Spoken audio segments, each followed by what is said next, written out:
Well, last week we talked about the basic truths, and I managed to cover one of them.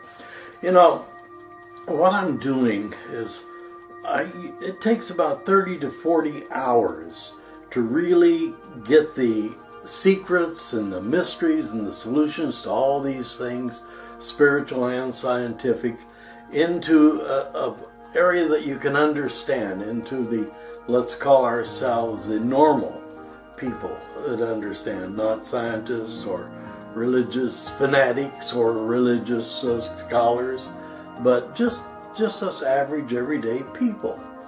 And so I've taken and I put this into a program at one time of 3 days intensive, 10 hours a day, and then a week or two of practice on what we learn and rehashing it and putting it together. So when you try to put this into little tidbits, let's call them, little bits of 5-minute or less talks, it's a little difficult, but let's go back to the basics. When I said the basic truth never changes. What does change is man's understanding and complicating that truth.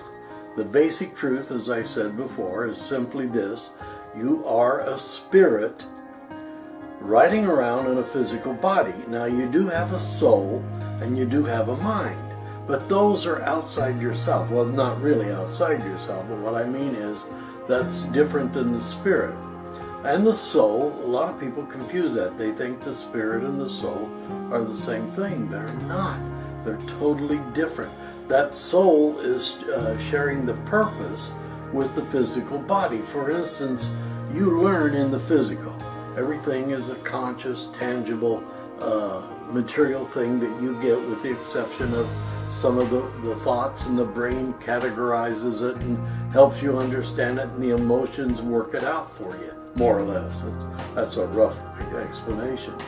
Well, the soul shares a purpose with the human body in the fact that the soul absorbs and holds your spiritual growth for you through this lifetime. Now, whether or not you believe or think or can prove that there's another lifetime or you've had a lifetime, that's up to you. There are ways you can do this, and other than hypnosis, and I've proved that and show it and help people with it, and then they make their own decision, and you'll make your own decision, I hope. But again, that's the first basic reality of life right there. Then beyond that, the first truth, or the first one that we want to talk about, basic, is that you have within you, you've got all that truth, knowledge, and wisdom because you were created by that same spirit. That spirit that permeates everything, not just the life things, but everything was created at one time.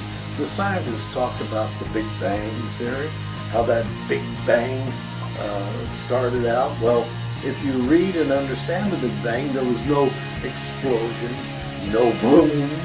All it was a constant expansion of the nucleus of the energetic, creative, intelligent thought. First there's the thought, and then becomes the expression of the thought. Again, that probably takes a lot more explanation than I can do in the few short minutes that we have here. But that's the first thing to remember. There was a creator. Now, what is the purpose of that? The purpose is to give you the same gifts, power, whatever you want to call it, that creative thing has. In other words, it even says in the Bible, if you want to use that, or in many other writings, that man is the supreme intelligent being here on this planet, and that we have dominion. That means we are over and above all other things. Well, the way man acts, a lot of times, it's hard to believe they're over and above anything. What was it that Mark Twain said? He said, God created man a little lower than the angels, and they've been getting a little lower ever since. Well, you know, that isn't really altogether true. The way some men and people act, it belies the fact that we are spiritual beings. But the truth of the matter is you are. And you are encased in a learning experience. And that's what it is.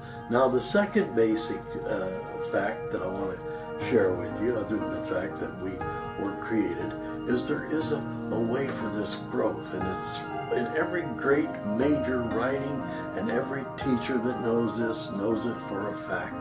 And that is that we're created to do good, to make good things and be good. And now, what is good? There is another thing. Well, as the golden rule, they say, do unto others as you would have them do unto you. Well, if you like pain and suffering, then you might think everybody else needs pain and suffering. Well, you need the pain and suffering. Everybody else needs what's good for them. And there's the secret. You need to think about what is good, and to realize that the more you do for the betterment of yourself and humanity is an expression of love. Now, that's the last and the biggest basic truth. And that is that love is the most powerful thing in the universe. The love. To love your children is to be able to raise them and give them protection and love in their youth and their beginning. And then as they get older, to help them develop that ability to take care of themselves. And God has done that for us too. We have that ability to take care of ourselves. Isn't that great? Think about that. We create and we reward and we punish. God doesn't create and reward anymore. He got finished with that. It says so everywhere. He rested on the seventh day. And that's the last thing I want to explain to you, is a little bit about how science says, well, it was millions of years.